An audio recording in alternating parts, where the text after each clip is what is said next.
Hey guys, Naisha here, just an average girl, and I got a chance to see the Super Mario movie, and I have to share my thoughts. Now, if you are not a gamer or you've oddly never seen any of the Super Mario franchises for all these years, then don't see this movie. Or at least get somebody that can give you cliff notes.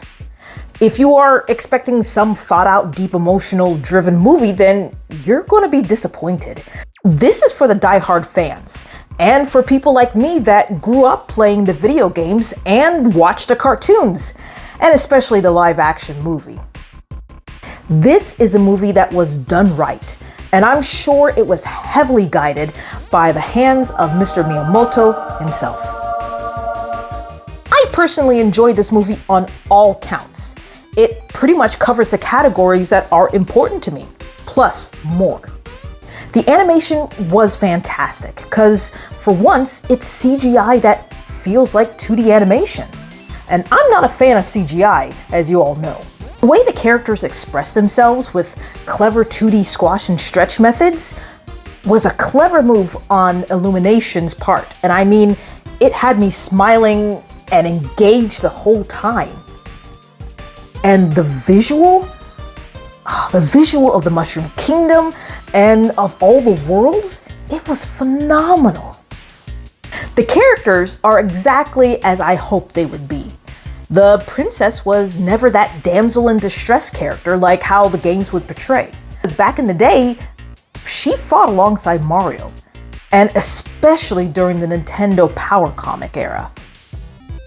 Toad isn't annoying like how he was in the show. Only a trained magician can touch that wand. Huh. He was actually enjoyable to watch. I wish there was more screen time for Luigi because I've always had a soft spot for sidekicks or player twos of our favorite heroes, because if it weren't for sidekicks like Tails and Luigi and many more, it offsets the balance of the importance of teamwork and creating lifelong bonds. Side note, I love the Lumily character in the movie. There's no escape. The only hope is the sweet relief of death. Whoa! Oh, you've got to be kidding me! Its dark humor always made me laugh, and I just found it hilarious. I loved it. The story, though short, was straight and to the point. For a movie like this, you didn't need to dwell much into the characters and try to gain some kind of emotional connection. You're already getting it because it's capturing what we love about the Mario franchise. So I know some people wanted the pacing of the story to be a little bit longer, but for me, I see this as an introduction to something bigger. So one, you have my attention, and should they do more, then you can elaborate a little more on the characters and personalities and their backstories in the sequel or something, if they happen to do a sequel. The voices, I was fine, because we get a nod from Charles Martinet, the actual voice of Mario in all the games, and it pleased me. Chris Pratt, he's passable. Yahoo! Celebrity actors that played Luigi, Toad, and the princess, they all fit. As for Bowser, this is right up Jack Black's alley because for comedy and serious tones, we see Bowser the way that we normally see him when we play these video games. But we also see Jack Black at his finest. And I mean, he just runs with it, and I love him for that. Donkey Kong. It wouldn't be Seth Rogen if he didn't have his iconic laugh. Good question.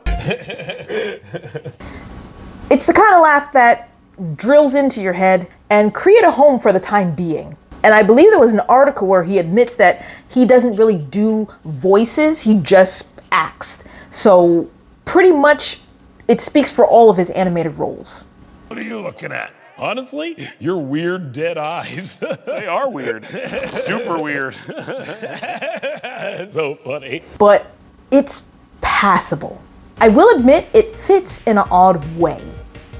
Now, the whole time from the beginning to the end, is reference after reference, and it was hidden in the scores where you get moments of songs from the underground tunnels to Mario Kart selections, and they even played the bits of the DK rap from the N64 game, which I love that rap. I have no shame in saying that. And if you've ever seen the classic video games, there's I saw Punch Out, I saw Mr. Game & Watch from Smash Brothers, and I even saw the R-Wing from Star Fox. And when you think about it, towards the end, it gives a nod to the live-action 1993 version of the Mario Brothers, but in a more cooler way. Also, make sure you stay at the very end because there are 2 post-credits, one mid and one at the very end of the credits. I definitely look forward to what they will do for a sequel, because as to me, as the Marvel hero era is slowly fading, we're starting to get a rise of the games to movie genre. And as long as the right people are behind these movies and are listening to us, the fans, they're giving us what we want, people. I thought the movie was amazing and super entertaining. The graphics and the effects were great, and I loved all the action and adventure. I give this movie 5 deranged McDonald's Lumily toys because why not? If you haven't seen the movie yet, go check it out. I think you'll enjoy it as much as I did. And let me know what you think. I love replying to people's comments. Make sure to check out my other videos while you're here, and stay tuned for more videos to come. This is Naisha, guys, and I'm just an average girl. Stay tuned.